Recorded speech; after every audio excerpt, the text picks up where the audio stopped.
y puede ser seguro sin mucho crecimiento. Ay, no sé explicar, es que es como muy, muy grande, muy fuerte, ¿sabes? Yo em dic Laia. Yo, Tony. Gisela. Benja. Mi nombre es Diana. Steven. Leo. Y Silvia. Yo soy Valeria. Yo soy Cristian. Claudia. Amy. Ha sido una experiencia súper guay, no había hecho una mentoría nunca. Un espai de constant aprenentatge, vull dir, cada vegada hi ha més confiança, vas aprenent coses noves. Un aprenentatge completament mutu. I de conèixer llocs que potser no mai s'havia anat. Ha sigut una oportunitat per poder conèixer a persones que la meva vida quotidiana potser no coincidiria amb elles. Un sitio nuevo que conocer, más experiencias. Sí, he conocido más lugares que no conocía. I on vam anar, te'n recordes? Al salón de enseñamiento.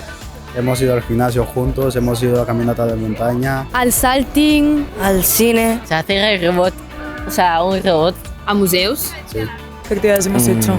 A la bolera. A Branham. Hemos visitado también Barcelona. Jardín botánico, el Tibidalgo. Hem quedat per fer mandales, pícnic y tal al parc. Hemos hecho bastante de todo, saliendo de la rutina, ¿no? La mentoría ha sido espectacular. Que hemos sacado un aprendizaje, que hemos podido crecer como personas. He aprendido muchísimo de él y espero que él de mí también. Ha sigut molt guai.